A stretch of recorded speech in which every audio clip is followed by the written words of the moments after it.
Well, good afternoon, everybody. Welcome back to another episode of the Industrial Real Estate Show. I'm very pleased to be joined by, can I call you a world-renowned author? Is that okay? I will take that. Nobody thought I could read and nonetheless write a book.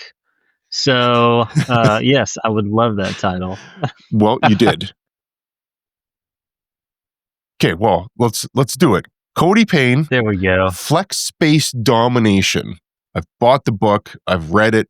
I recommend it.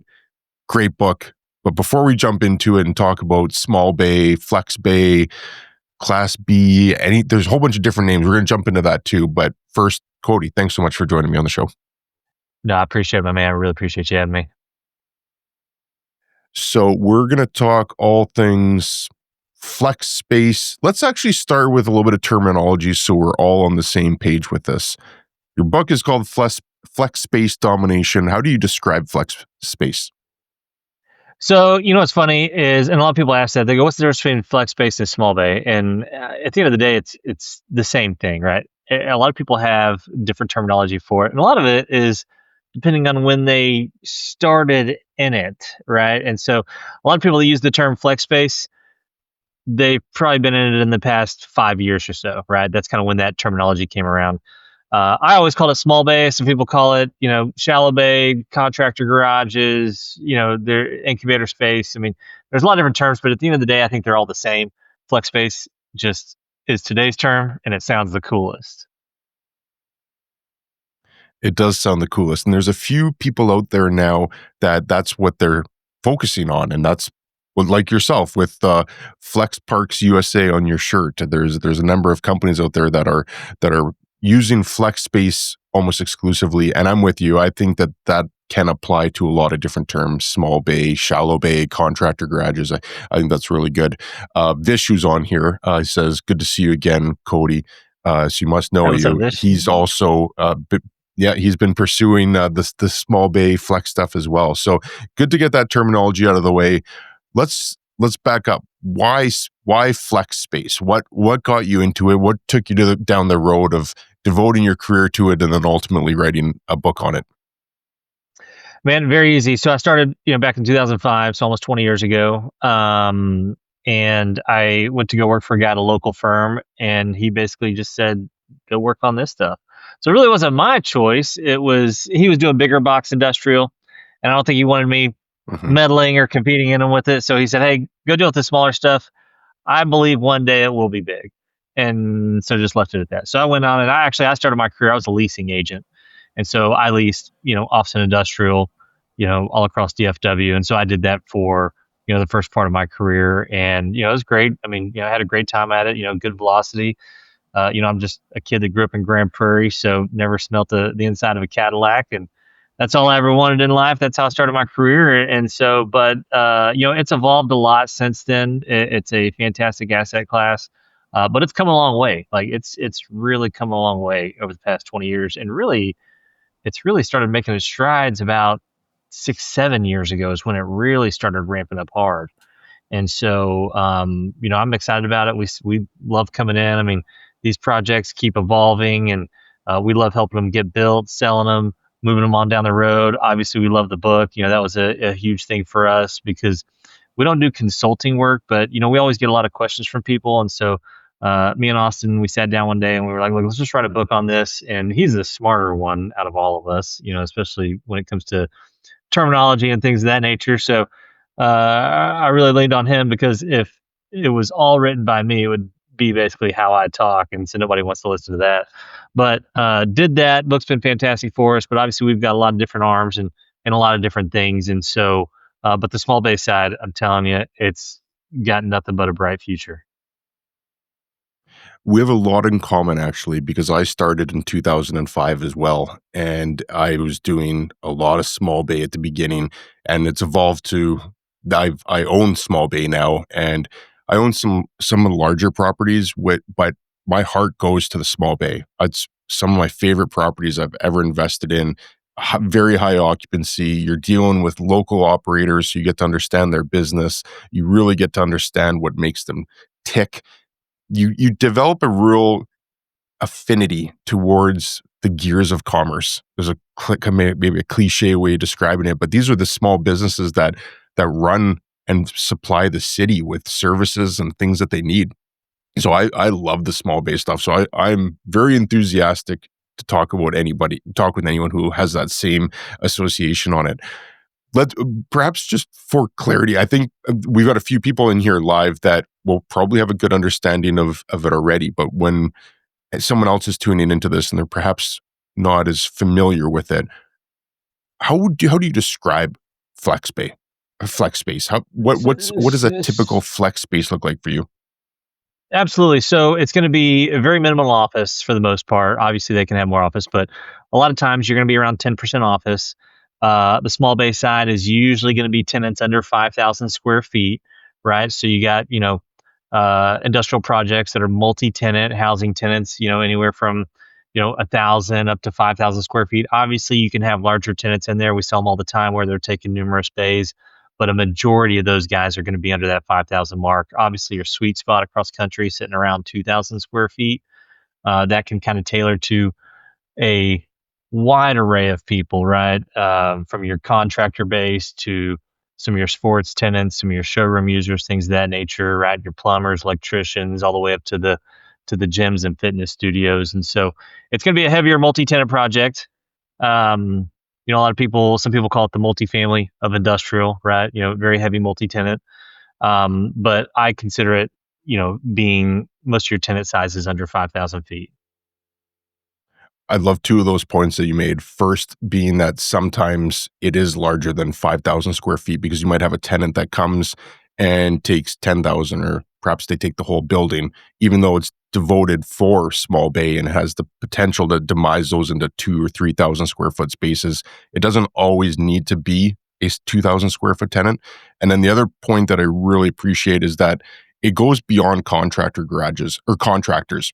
I think that's a bit of a misnomer calling them just contractor garages, because then that leads to think that it's only contractors that can go in there, where there's a wide array of tenants. You might have a small distributor, you might have a small mechanic, you might have a small wholesaler, you might have a sports user, there's any number of tenants. Like I once went through and started making a list of all the different ones that I've seen in small bays, and my list was over 50 quickly. So Oh yeah, yeah. I think Oh yeah. contractor garages is good, but doesn't represent the full picture of all the tenants that are out there. What are some interesting ones that you've come across? You've been 20 years. You must have seen some interesting uses in here.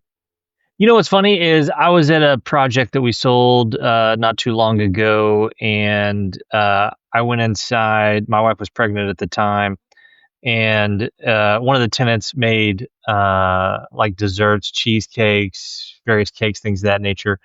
And while I was out there walking with one of the inspectors, I went in there to get her something, and I was talking to the person that ran it, the young lady that ran it, and she was the owner of the business. And I was asking them, how they ended up coming here, and they were basically like, "Look, we used to be at a retail center down the street. We were paying almost $30 net, but she basically was saying we don't depend on drive-by traffic. A lot of their traffic is word of mouth, social media, internet marketing, things of that nature. So she said we came over here, we got more space for a lot less, and it works fantastic. And so, that's a retail user coming over to this kind of stuff. And so, but as far as like the most unique things, I mean, they're just all various like that, right? Like you see really cool tumble and cheer studios in there. I'm a big car guy, so anytime I see a cool custom car or hot rod place, I think that's cool. But those are in a lot of places. I mean, there's a lot of different things. I was at a park this morning actually that we're selling out in Weatherford. There's a German engineering company that makes centrifuges, and so they're doing that in 2,400 square feet. And I guess I'd never seen a centrifuge before because I didn't know what I was looking at, but it was a pretty interesting looking device. But I mean, the plethora of ones. There's another one actually interesting as well. Do you know and it's big in Texas, and I know why, but the waffle makers that are in the shape of the state of Texas.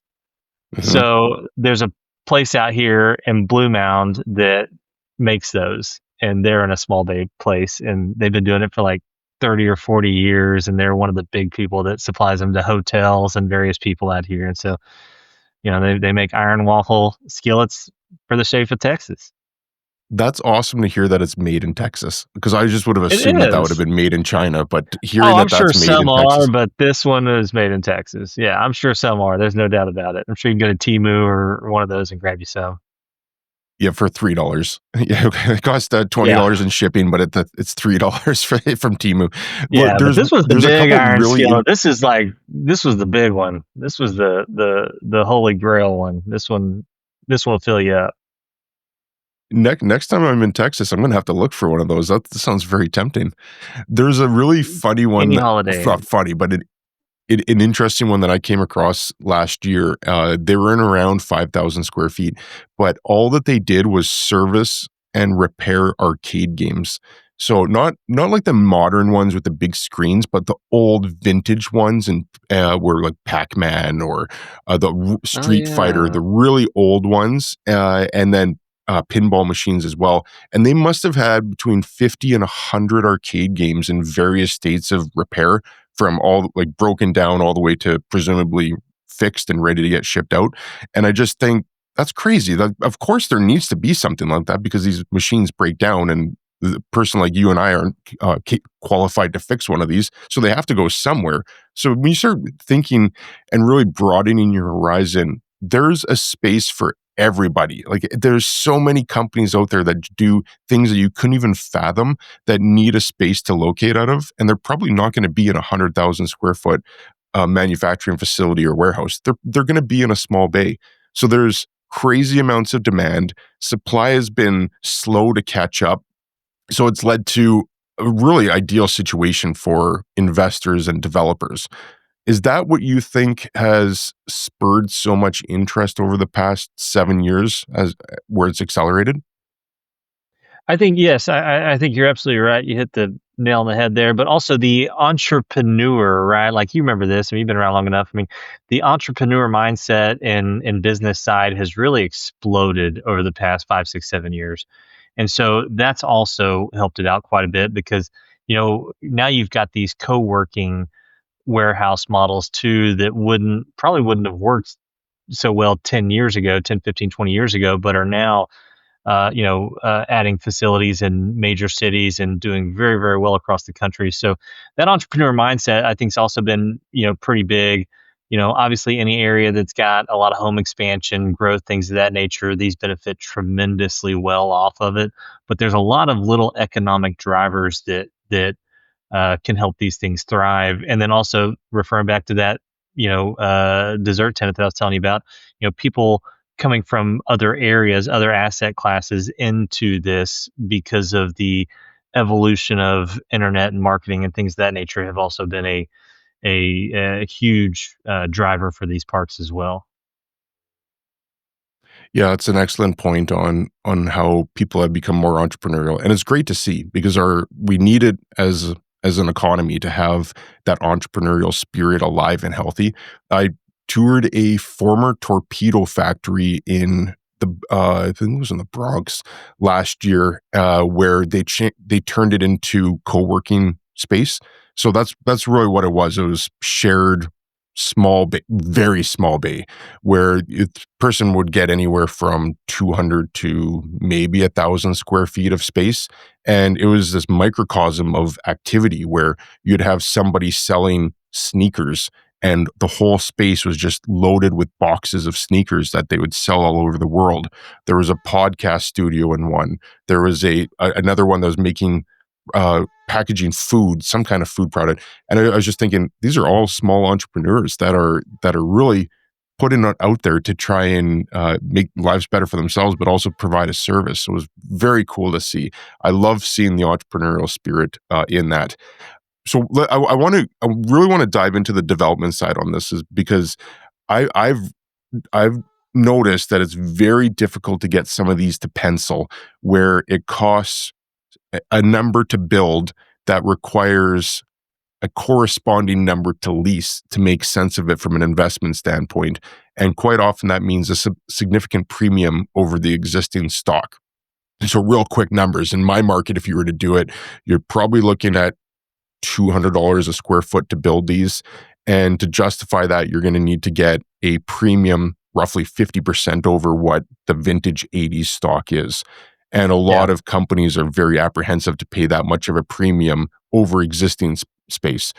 Can you walk me through the development thesis on how you can make that work from the lens of a developer? Yeah, absolutely. And so, but you're right, you're going to run into areas like kind of what you're talking about that are very difficult to build in, right? Your costs for these parks have just really continued to go up and up over the past 5, 6, 7 years. And so it can seem, and there's a lot of it getting built all across the US. There's no doubt about it.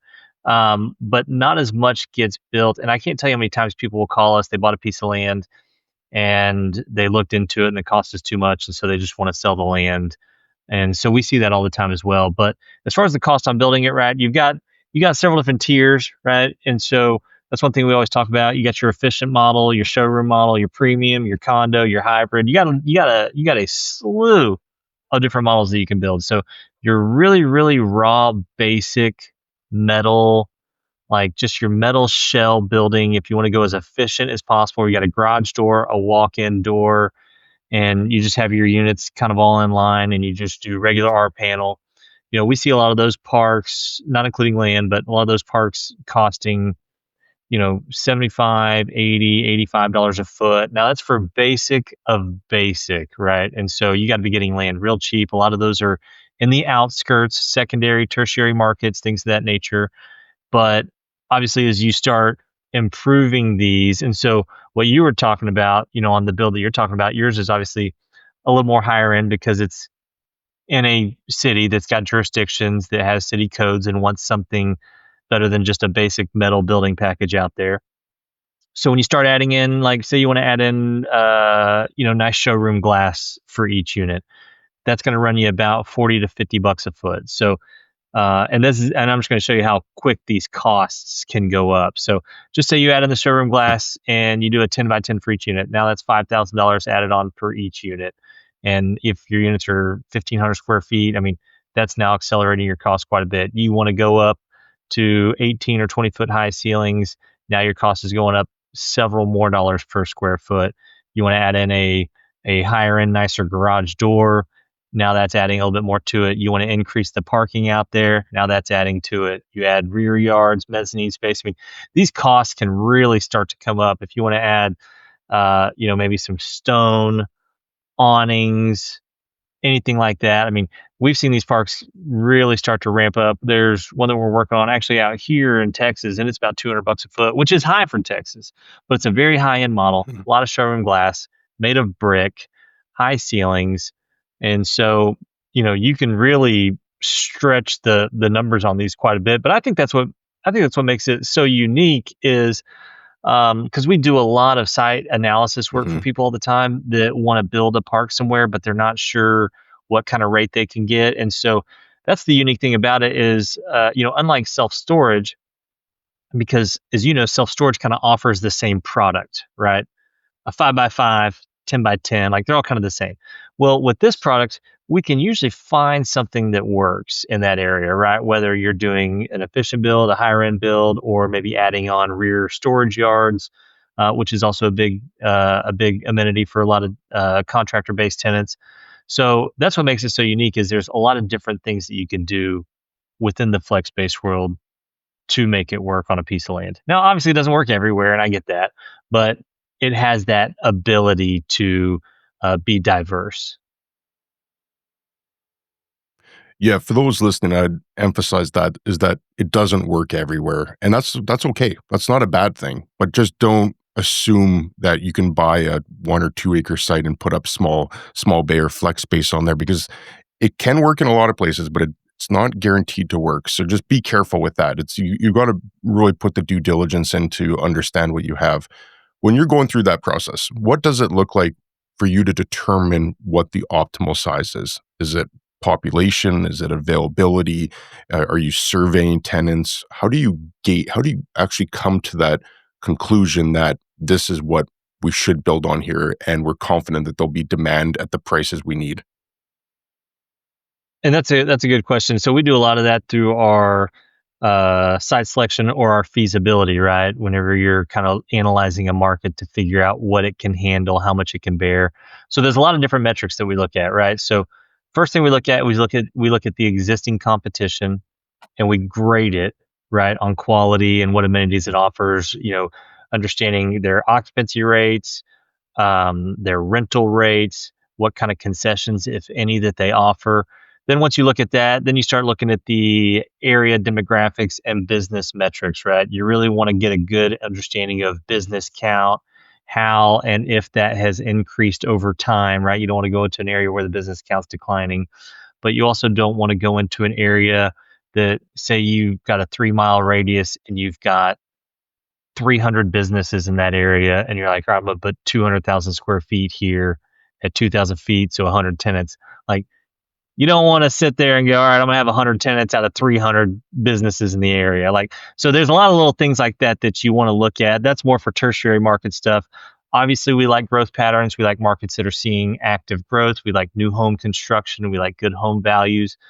If you're doing a higher end product, we like spending per capita, right? Because that spending per capita is going to tell you, hey, that's money being spent in the area, which can also be spent on rent. So if there's a good amount of money being spent in the area, then that's going to help correlate to the rent and tenant base side.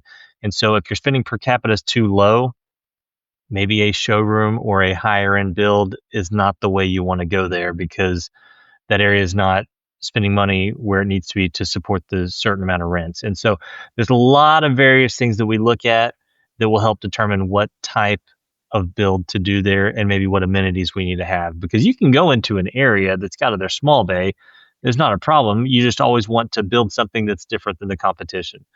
Because that's a question that we get all the time. It's like, we want to go where there's no other small bay. Well, any commercial real estate asset has competitors. Like, they just do, right? Like multifamily, there's always multifamily in the area. Office, same thing. Retail, same thing. Storage, same thing. I just always say, build something that's not like the competition. You want to make yourself a little more diverse, because over 80% of the build across the US is that really basic stuff. So as long as you stay away from that, you should be fine in most cases. But yeah, analyzing the area, market trends, rates, tenants, movement, things of that nature, that's going to help you put you on the right track. Well said. I know you and your team have done over 1,000 transactions, so you've seen a lot over that amount of volume. Is there a product that stands out more than the others? And I know you mentioned it's market specific. You might want to do the Cadillac of buildings, or you might want to do a very stripped down one on the opposite side, depending on the market. But have you found one that performs well most of the time in terms of 16-foot ceilings, made of tin, small loading area? Are there specs that you've seen that perform better than others? Showroom models typically perform the best, in my opinion. Those have a little bit more glass frontage, a little bit more eye appealing aesthetics when you drive up, right? It's a little more appealing to the eye. On the inside, it can be very similar to an efficient model. Just on the outside, it just looks good and upgraded. They usually have a little bit higher ceilings, right? Because if you want to do mezzanine space, you got to be at least 18 feet to get that. If you want to get those sports tenants, the pickleballs, the basketball training facilities, right? You got to be at least 18 feet on those guys as well, preferably 20. So a good showroom model is our favorite model. Those tend to do the best. They tend to have the best year-over-year rent growth. They traditionally sell the best for us as well whenever we go to sell them.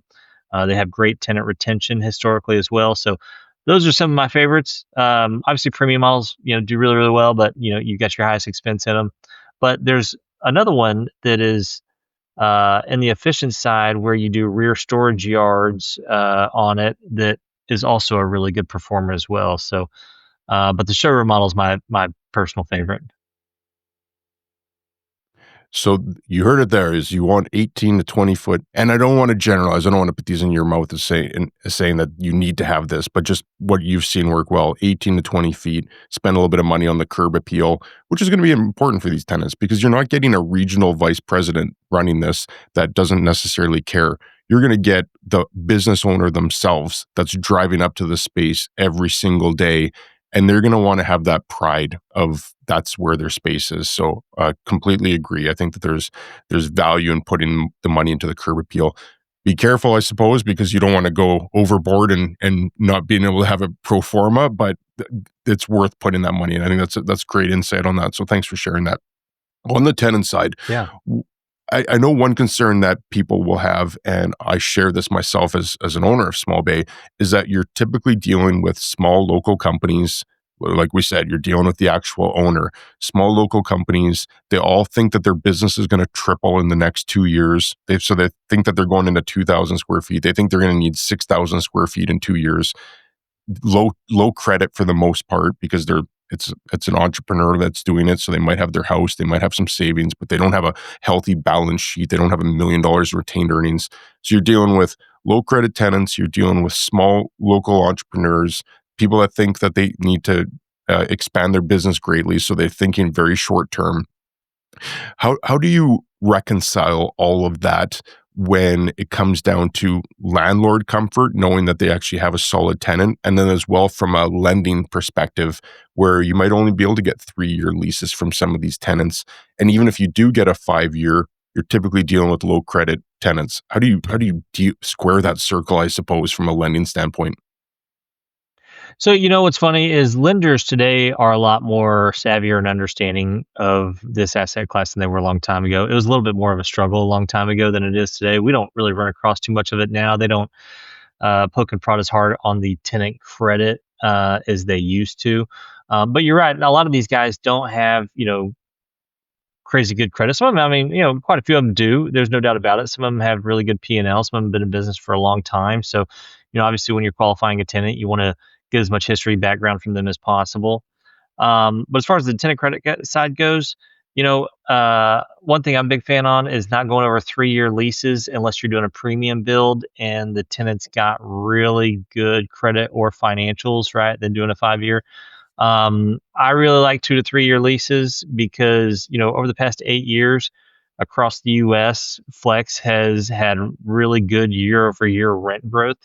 And so you don't want to lock yourself into something too long of term, especially if your market's rent growth it continues to do really really well. You kind of want to have that versatility and a good 2 or 3 year lease as well for somebody who thinks they want to grow or other tenants in the project that want to grow.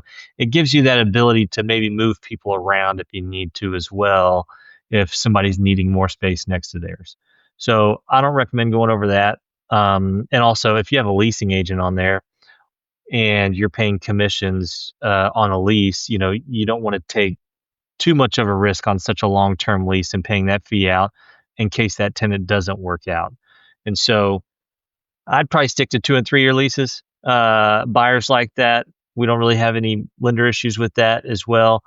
But tenant qualifications, our guys here, they do credit reports, they look at tenant financials. They may talk to the previous landlord if they have one. But there's things that you can look at to try to hedge your bet as much as possible with those guys. Are you finding more tenants are receptive to indemnifying the lease or offering a personal guarantee on it, or is that a no-fly zone? No, our guys, we get PGs all the time. Absolutely. A lot of them sign personal guarantees all the time. But you're right, some of them may not have the credit that it may not be worth much. They may have Cody Payne credit where you maybe got a car or something else and that's about it. But I mean, for the most part, um, you can get, if you've got a good leasing agent, I mean, they can get a pretty good sense of those guys. The other part that I want to discuss on the tenant side is that if you juxtapose a single tenant building of 40,000 square feet, which might be leased to a large regional or maybe even a national tenant, one tenant, they probably have a real estate department. They're probably very sophisticated to manage everything on their own outside of something major happening. It's going to be, I don't want to say it's hands off because there's no such thing as passive investing in industrial real estate, but it's going to be very less on a management side compared to the equivalent of a 40,000 square foot building demised into 2,000 square foot bays. You're going to have 20 tenants in there, and especially if you're doing it on 2 and 3 year leases, you're going to have constant turnover. The management side becomes much more intensive and almost to the point. Well, so I look at real estate, on industrial real estate as almost being on a spectrum, where at that far end, you have that 40,000 square foot tenant, that national tenant. hands off. It's not going to require a lot of handholding. On the far other end of the spectrum, you have something like a hotel where you're constantly turning over. Every night you're turning something over. So you need to have an operating business in there. It almost becomes a business as much as it is the real estate. Then you get to something like self storage, which maybe you're turning those over every month or so. And then you get to somewhere in small bay, which isn't far off, where you're turning them over every 2 years, 2 to 3 years. So it's a lot more management intensive. Are people prepared for that much extra work when they get into flex bay if their experience has been larger industrial or single tenant industrial? Or have you found that a lot of these just come from the multifamily space already, so they're familiar with the management and requirements and having to spend that time doing it? Well, if you come from the single tenant industrial world where somebody's on like a single tenant triple net lease and there's zero management, obviously this is going to have a little bit of management component to it. And so, but I will tell you a small bay, I mean, there's a lot of good real estate property management companies that you can hire to do it. Uh, it's not as hard as I think maybe sometimes it can sound, right? Because you got to keep in mind a lot of these parks, a lot of these projects. I mean, there's not a lot of things there, and what I mean by that is there's not always a lot of things that can go wrong, right? And so, especially if these guys are on triple net leases to where the tenants are responsible for their entire unit themselves, and if anything breaks in there, then they're responsible for it. There's not a lot on the outside, roof structure, maybe if you're on a septic system or well, right, that's on landlord, and landscaping. But beyond that, it's just, managing the park, managing the parking lot, which can be a big deal. But there's a lot of good property management companies that can manage these parks. I can tell you, people that come from the self storage world and the multifamily world, they love this product type. They say it's, any of those managers that we deal with, they say it's much better, much easier, much more efficient than their stuff. So we don't see a lot of issues on the management side.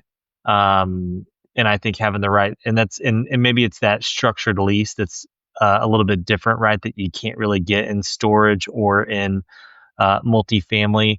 That this has the capabilities to get is probably one of your biggest things that helps you out. Have you seen people try and manage it themselves, or do you typically try to steer them towards having a property manager? No, manage it yourself. People love managing it themselves, man. People love dealing with the small businesses. I mean, some of the best parks out there are self-managed and self-leased. Those are some of the best parks out there. I can tell you that. Agreed. Very, very cool to hear that, and that's how I do it as well. It's I self-manage it myself. There's a couple questions that came in. Cheyenne had a great question, which I'm glad you asked this. He said, "Great seeing you, Cody. How do you typically find these tenants? How are they marketed for lease typically?"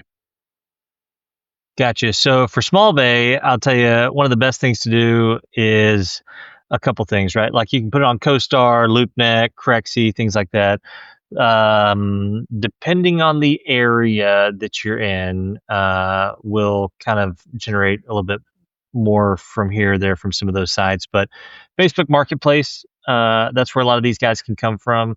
And so don't sleep on Facebook Marketplace and Meta ads, but also Google as well. And so I'm a big proponent of creating a Google business profile, especially if you're in the county or somewhere like that for your business park. Naming the business park something easy that's, I don't know if this is a word, Chad, but something that's Googleable, right? That you could Google I very like it. easily. I mean, I don't know if it's a word, but we'll try it. But like, so like, say you're in, say you're in like Denton, right? And you name your park Denton Warehouses, Denton Industrial Park, or if it's on I-20 Industrial Park, right? So if somebody's looking for warehouse space, what's one of the first things they're going to do? They're going to go on their phone, they're going to Google warehouse space near me, warehouse space in Denton.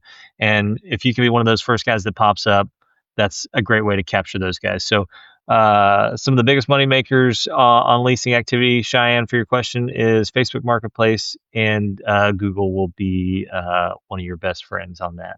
But then, like I said, get on LoopNet, get on Crexy, get on CoStar. Those will also help you out as well. Yeah, you wanna make it easy for people to find you. That's the worst thing you can do is be hidden where and just expect that a sign outside of the property is gonna be enough to draw people in. You want people to make it easy to find you. And then I'd also add, be very quick to respond. A lot of these Yep. companies are they need space immediately. They're not planning a year out, they're planning next week. And that might be hard to line all those ducks up, but they want a quick reply and they want to deal with you quickly. So do not sit on that. Be very quick to reply to them. What have you found anything that works well in an ad? And I know that that sounds very pedantic, but is it as simple as just saying, here's 2,000 square feet for lease, $10 a square foot available now? Or have you found anything in particular that resonates with these small operators? I know somebody that put on there that spaces are filling up fast.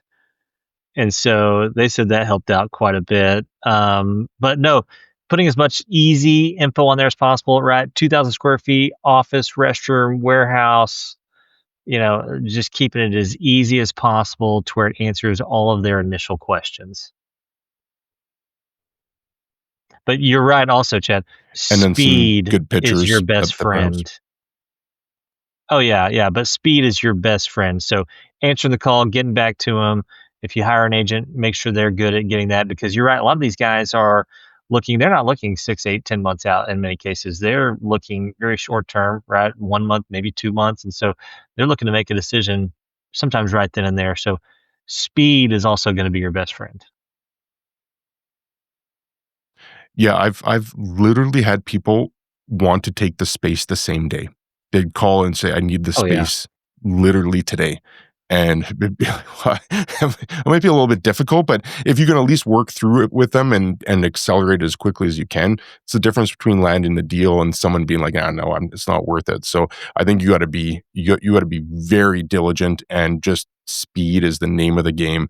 The FedEx or the large companies that are leasing spaces, they might not be expecting same hour delivery or same day response. They might be like expecting, well, if they get back to me in the next couple of days, that'd be great. Small bay operators and companies that are going to lease flex space and contractor garages, they want an answer ASAP. They send an email or they send a call, they expect someone to answer it, or they expect an email back within half an hour. And if they don't, they might just go on to someone else. So just be very responsive on that. Uh, Cheyenne said, "Thanks for that," and I agree. Great answer. Vish had another question as well. Thanks for the question, Vish. Have you been in a situation where one company has leased spaces across multiple locations slash cities? Yes, and when I used to lease, I mean, I leased in several cities. DFW is made up of sub cities, so there's 50 cities out here. Yes, I have. I mean, what I would always say is if you're hiring a leasing agent, you want to make sure they've got that speed, that quick telephone connect, right? They need to be getting back to people very, very quickly. So, if you're going to hire somebody for small bay, you want to make sure that's what their main focus is, right? Because those guys know and understand they make the most money when they're doing a velocity of tenants signing a lot of leases, right? When I used to lease it, I was doing over 100 leases a year, and that's how you make good money in doing it. So, but if you've got somebody that you're looking at that maybe is selling a piece of land over here, maybe working on a retail center over here, maybe trying to lease an office space over here, like that's probably not the person you want. You want somebody that is good and sole focused in the small bay and understands the speed and trajectory that these tenants move at. Well said. Circling back to the development side, so we just finished talking about speed and how you need to move very quickly on this. Development is the opposite of that. Development is a very long process of identifying the site and then selecting your architect and going through permits and going through bids and going through the actual construction. What do you typically tell people is the process between so someone calls you right now and they say, "Cody, I love this. Everything you're saying makes sense. I want to do this." What's the timeline that you'd suggest to someone from deciding they want to do it to actually having the building built? And then also, do you have these pre-leased or what's the lease up period? So I guess I'm looking for the full cycle from you on what you'd recommend to somebody. Yeah. So as far as build goes, I mean, you're probably 18 to 24 months out, right? depending on county, city, jurisdiction. I mean, that can move a little bit within there. As far as leasing out, that's why we do feasibility studies, is to try to understand how long it'll take to lease up this project. And so that's also going to depend on the size that you're doing. And so I'll give you a prime example. We just sold a park not too far in the south part of DFW. It was about 45,000 square feet, about 35 tenants. They leased that entire park out in about 4.5 months once it was completed. Now that's pretty quick. That's pretty fast, but we see sometimes play in every metro and every secondary market, they will operate a little bit differently. But we can see them doing easily, 40, 50, 60,000 square feet a year, right? If you're around 1,800 square feet in tenants. And so it's going to depend on your market trajectory, but it's usually around that number. But I've seen it. Shoot, I've seen it as low as Hmm. 30,000 feet. So it just depends on your product and who you're tailoring to. Of Yeah, it all circles back to that feasibility study. You've got to make sure you're doing your homework and due course. diligence on this to really mitigate your risks on this, because one mistake or one oversight and that can derail the entire project. So I'm glad you emphasized that. If we shift over to the investment side now, so someone doesn't want to go through the process of developing and timelines involved and uncertainty and the risk with it, they just want to invest in it. What are you typically looking at in terms of, and maybe it's as simple as a cap rate, or do you go into more in-depth discounted cash flow analysis and actually try and project out an internal rate of return or an equity multiplier? How does an investor typically look at these opportunities? So it's usually a couple different ways, right? Sometimes you look at it via cap rate. Some people look at it as price per square foot to the marketplace and rents. If you're like, hey, I want to buy a metal project, what are kind of some average cap rates? I mean, you're probably around 7%, maybe 7.5%, depending on how tertiary it is, the quality, things of that nature. Obviously, the nicer, the higher end quality you get, that cap rate's going to start coming down a little bit more. Now, if you're trying to do tilt wall infill, I mean, we've done those things in the fours and low fives, depending on how much value add there is in the rents. And so you've got a couple different strategies, right? You can go buy something that's under market, maybe a mom and pop owned it, and sometimes that cap rate will be lower with the ability to get much higher, or you go get something that's already stabilized and the train's moving, the wheels are already turning, it's operating good, and you just go in there, maybe make a few tweaks or just enjoy the cash flow, and those will be closer to that seven number, obviously depending on market, right? Maybe sometimes if you go to Oklahoma or New Mexico, you can probably get those into the eights, closer to nines. But it just depends on market quality. But yeah, that number is going to range from like 5 to 8. In your book, you had a really good example of this, and I think it's applicable across all of real estate. But as it relates to flex space, I really, really appreciate it. So you sold a property, and I think it sold for, I think it was 5% you mentioned in there. It's an arbitrary number for whatever it is for the purposes of the story, but let's sold for 5%. Then the neighboring owner heard about it and said, "Oh, well, that's fantastic. I also want to sell for a 5% cap rate." But what actually happened is the one that you'd sold first had very low rates. So there is an opportunity to mark to market on the lease rates, and therefore the stabilized cap rate is going to look a lot different than what the going in cap rate was. So once you had that conversation with the second seller who actually had all of his rents at market already, you had to have that conversation, be like, well, we can't sell at a premium because there's no upside for the investor to go and pay that. Have you found that a lot with these, where especially with older first generation owners that might have owned these for 15, 20 years, they're historically below market. So in theory, yes, you can sell these at a lower cap rate because the buyer will have that value lift once they mark to market, or are prices all over the board? Because that's the other thing that I guess I've heard a lot, is that it's difficult to find comparables on some of these because they might be unique, might be the only property that's in the whole area that is 10, 2,000 square foot base. So I guess that's the question: is how do you actually value these when there's limited information, and some of the leases might be old or stale, or maybe they're on gross leases. You mentioned that in your book as well. How do you reconcile all this different information? Yeah, no, and you're right. And I mean, the prices, I mean, dude, Chad, they're far. Like I think we've got 9 parks under contract right now, and I mean, they're as low as 80 a foot up to 250 per square foot, and the cap rate's Hmm. just as vast. And so it's like any real estate asset there, right? It depends on if there's value add, right? So like what you're talking about, those rents in that project were really, really low, but the pro forma cap rate was much better than you could buy a stabilized property for. And so that's also why we try not to, when we sell something, we try not to market the, hey, just closed at this cap rate, because then a lot of people will call and go, I want that 4%, I want that 5%. It's like, well, yours may not be that far below market. So, those numbers move quite a bit. The higher quality product, though, I will tell you, those cap rates are traditionally lower. Those are, the ones that have a lot of the higher price per square foot numbers. And so, but that's, like I said, that's also with any commercial real estate asset, right? The lower quality, not as good at areas, those just don't traditionally sell for as high, but they can still cash flow and do very, very well. So when we're evaluating an asset, we look at it, okay, where is this at right now in the market, right? Compared to the current competitors? Are the rates much lower? Are they higher? And then if they're lower, we obviously do our pro forma on a path to get there. And how does that look? And that's usually how we'll price it. But also then we look at it as far as, because our main job is to continuously go out there and find the highest paying buyers for this asset, right? That's why we travel so much, and that's why we go to all these expos and events, is to find the highest paying buyers for it. And so we also want to find, all right, where are some of these top tier guys paying, and, price it and aim it towards those guys depending on what they're looking for, their return criteria and things of that nature.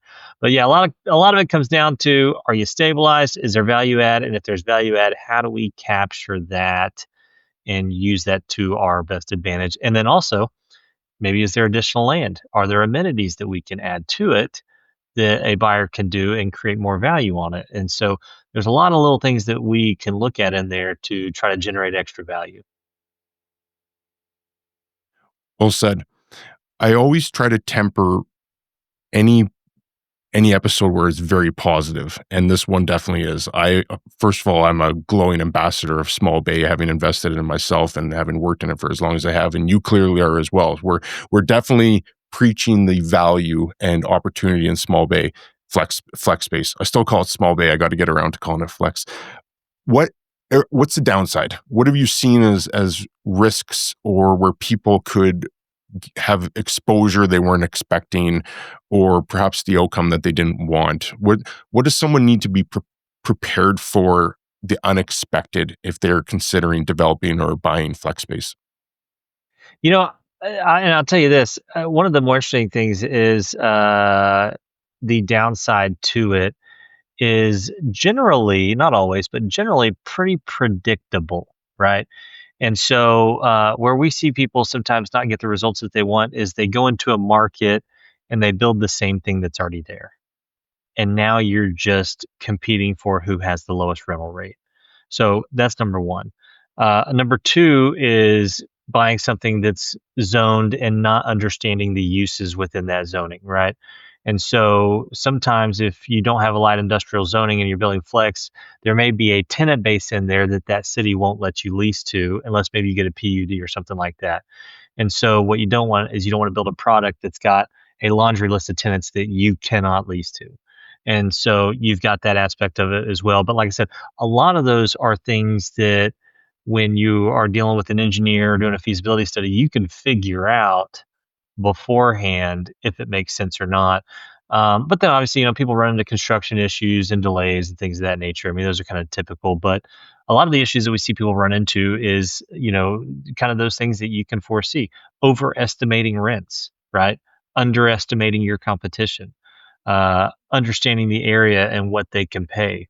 And so, that's the best part I think about Small Bay is you can usually find those, red flags and issues generally easily, I believe, as far as when you're looking at it just from an investment standpoint. Now, the construction side, the engineering side, that's got its slew of things that you got to go through as well. But just looking at it from the investment perspective, we can usually find those gaps and get them taken care of. Lots of upside, but be prepared. Spend the time and the due diligence up front. Make sure you got the right team. Make sure you've got the right mindset, the right due diligence path forward on it. Make sure you're trying to protect all those downside risks. I think that's great advice on that. Anything I'm missing? Anything that I didn't cover that you think is worth highlighting on this on the flex space? No, I think you knocked it out. Like I said, understanding if you're developing, understanding the competition and how to elevate yourself past them is going to be your key to success. And then if you're buying existing, understanding the area and how to be that outlier. And then, really good marketing, good branding, that's going to help you succeed on the leasing and tenant retention side as well. And I'll add in by flex space. I don't know if that's reversed on my end, but this is a great Looks, book it and does, that's right. color.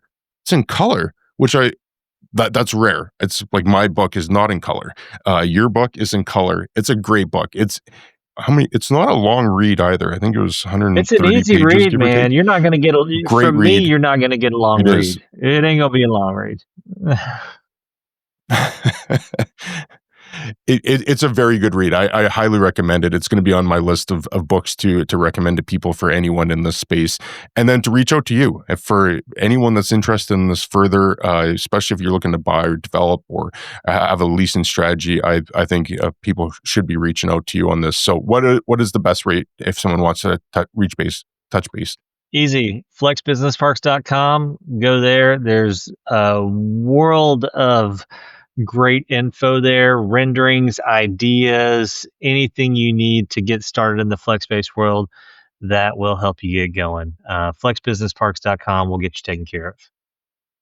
We'll put a link to that in the show notes as well as the book again to check out.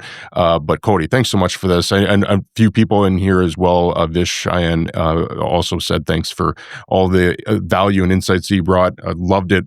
Always love chatting with fellow small flex space. I gotta call it flex space instead of small bay. So thanks once again. I thoroughly enjoyed this great conversation and really value your time on this. Appreciate you having me, my man. Cool. Well, let's touch base offline. I'd love to do a part two. Maybe we could do a deep dive into a project down the road and actually look into how it's designed and talk about some of the specs and maybe we could nerd out about just what a small bay inside looks like. I think that'd be a fun episode if you're up for it down the That'd road. be great. Absolutely. Absolutely. Awesome. Okay. Well, thanks once again, Cody. Great show. Loved it, and look forward to talking down the road.